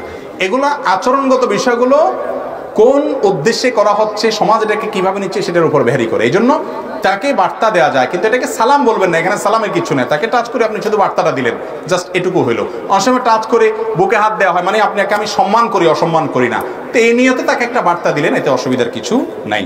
তো রোজার মাস, অনেক মহিলা ওষুধ খেয়ে হায়েজ বন্ধ রেখে রোজা রাখে, এতে কি রোজা হবে? ওষুধ খেয়ে যদি আপনি মাসিক বন্ধ করেন, মাসিক বন্ধ করে যদি আপনি রোজা রাখেন, তাতে রোজা হয়ে যাবে, কিন্তু স্বাভাবিকত্বের উপরে ছেড়ে দেওয়া ভালো। আল্লাহ যখন সুযোগ দিবেন তখন আপনি রোজা রাখবেন। আল্লাহর এই ফয়সালাকে মেনে নেওয়াটাই হলো কি ভালো। মাসিক বন্ধ করার জন্য যে মেডিসিন পাওয়া যায়, সেই ওষুধ যদি খান, তাতে যদি কোনো সাইড এফেক্ট না হয়, আপনার কোনো ক্ষতি না হয়, তাহলে সেটা জায়েজ। কিন্তু ক্ষতি হলে সেটাও কি নাই, জায়েজ নাই। সবচেয়ে উত্তম হয় স্বাভাবিক অবস্থার উপরে থাকা এবং পরবর্তীতে কাজা করা। আমরা অনেকে ঝামেলা মনে করি, পরে আবার কে কাজা করবে, এরকম ঝামেলা মনে করা উচিত না। এরপরে প্রশ্ন হলো, অনেকে বলে পানি পান করার সময় যদি মোচের মধ্যে পানি লাগে তাহলে তা হারাম হয়ে যাবে, কথাটা ঠিক কিনা? মোচে আপনার যদি পানি পান করার সময়, খাওয়ার সময় লেগে যায়, অনেকে বলে মাকরু হবে, অনেকে বলে হারাম হয়ে যাবে। এক লোক নাকি মদ পান করার সময় এরকম আপনার তার অনেক লম্বা মোচ, আবার মদও খাচ্ছে, তো মোচগুলা উঠায় ধরে পান করতেছে। পরে একজন জিজ্ঞেস করলে এরকম কেন করতেছে, এত কসরত কেন করতেছে? বলে যে এই মোচে লেগে গেলে এটা মাকরু হয়ে যাবে, সেজন্য এটা করতেছি। খাইতেছে কি? মদ। ভাই কি খাচ্ছেন সেটা হলো বিষয়। আপনার ঠোঁটে লাগছে না, মোচে লাগছে না, গালে লাগছে, এটা বিষয় না। হালাল খানা যদি খান, মোচে লাগলেও কোনো অসুবিধা নাই। এটা মাকরুও না, হারামও না, এটা আমাদের মন গড়া। মোচ বীজ, ভাই পানি খাবেন আর মোচ ভিজবে না, পুরুষরা যাদের মোচ আছে, এটা কিভাবে সম্ভব আমাকে বলেন? একটু মোচ ভিজবে না, এটা সম্ভব? তাহলে তো আমরা সারাদিন আরাম খেতেছি, এটা ভুয়া কথা। খাওয়ার সময় বা পান করার সময় যদি মোচ একটু ভিজে যায়, মোচে লেগে যায়, তাতে অসুবিধা নেই। তবে হ্যাঁ, সাধারণত আমরা মোচ তো ভালো করে ধুই না, ঘাম থাকে, জীবাণু থাকতে পারে, সেজন্য এটাতে যেন খুব বেশি না লাগে, অবশ্যই সেটা খেয়াল রাখা উচিত। এবং এটা স্মার্টনেসেরও পরিচয়, ব্যক্তিত্বেরও পরিচয়, সেটা ভিন্ন বিষয়। কিন্তু মোচে লাগলে হারাম হয়ে যাবে, মাকরু হয়ে যাবে। ওই মদখোরের মতো আপনি মোচ উল্টে উল্টে হারাম খাবেন, খাইতেছেন হারামটা। মদখোরটা দেখে খুব হাসি দিচ্ছেন, আপনি হারাম উপার্জন করে এনে খাইছেন। আর মৌলবীর কাছে মাসালা যদি জিজ্ঞাসা করেন যে হুজুর মোচে লাগলে গুনাহ হবে কিনা, যদি এরকম কেউ করে আর কি, তাহলে সেটা কোনো মানে হতে পারে না। কি খাচ্ছেন সেটা হলো মূল বিষয়। অজু ছাড়া মোবাইল কোরআন শরীফ পড়ি, তাতে সওয়াব পাওয়া যাবে কিনা, এবং কোরআন খতম করলে খতম হবে কিনা? হবে। কোরআন আপনি কোথায় পড়ছেন এটা মুখ্য না, প্রিন্টেড কোরআন পড়েন আর মোবাইল থেকে পড়েন, সওয়াব সমান হবে ইনশাআল্লাহ বিইذনিল্লাহ। এতে সওয়াব কম হবে বা সওয়াব হবে না এরকম কোনো কথা নেই। কোনো ইমাম যদি কবিরা গুনাহের সাথে যুক্ত থাকে, যেমন মহিলাদের সাথে কথা বলে, মিথ্যা কথা বলে, গীবত করে, তার পিছনে নামাজ পড়া যাবে কিনা? ভাই গীবত তো আল্লাহ মাফ করুক, আমরা কম বেশ সবাই বলি। প্রকাশ্য দিবালোকে যে সমস্ত ফাসিকি কাজ করে, এগুলো করলে সেই ইমামের পিছনে নামাজ পড়াটা মাকরুহ, কিন্তু নামাজ হয়ে যাবে। এটা হানাফি মাযহাবের ফতোয়া। অন্যান্য ওলামা ইকরাম বলেন তাতেও অসুবিধা নেই, যদি সে ঈমানদার থাকে, মুসলমান থাকে। আর মহিলাদের সাথে প্রয়োজনে কথা বলে শুধু হারাম হবে না। ইমামের পিছনে নামাজ আদায়কালীন সময় আমি দুই সিজদার মাঝে যে দোয়া পড়েছি তা পড়তে পারবো কিনা? হ্যাঁ, ইমামের পিছনে নামাজ পড়লেও দুই সিজদার মাঝখানে দোয়া পড়বেন, আল্লাহুম্মা গফিরলি ওয়ারহামনি ওয়াজবুরনি ওয়াহদিনি ওয়ারযুকনি, অথবা রব্বি দিয়া আছে রব্বিগফিরলি ওয়ারহামনি ওয়াহদিনি ওয়াআফিনি। দুই সিজদার মাঝখানে এটা পড়া নবী সাল্লাল্লাহু আলাইহি ওয়াসাল্লামের সুন্নাত। ইমামও পড়বে, মুক্তাদিও পড়বে, সর্বাবস্থায় পড়তে হবে। লাশ কাঁধে ওঠার সময় এবং লাশ নিয়ে কবরস্থানে যাওয়ার সময় দোয়া পড়তে হয় কিনা? আমরা যখন মুর্দাকে লাশ কাঁধে তুলি কিংবা তাকে নিয়ে কবরে যাই, এই যাওয়ার সময় বা কাঁধে শোলার সময় কোনো বিশেষ দোয়া বর্ণিত হয় নাই, বরং বাইহাকী বর্ণনায় আসছে এই টাইমে সাহাবা একরাম কথাবার্তা বলা, উচ্চ আওয়াজ করা একটু অপছন্দ করতেন। এই টাইমটাতে মানুষ চিন্তা ভাবনা করবে যে আমাকেও চলে যেতে হবে, তার কি হবে, আমার কি হবে, সেগুলো ভাবতে ভাবতে সেই লাশ নিয়ে যাবে। লাশ নিয়ে যাওয়ার সময় বিশেষ কোনো দোয়ার কথা হাদিসে বর্ণিত হয়নি, আমি যতটুকু জানি। আল্লাহু আ'লাম বিস-সাওয়াব। হাদা ওয়া সাল্লি ওয়া সাল্লিমু আলা নবিয়িনা মুহাম্মদ ওয়া জাযাকুমুল্লাহু খায়রা।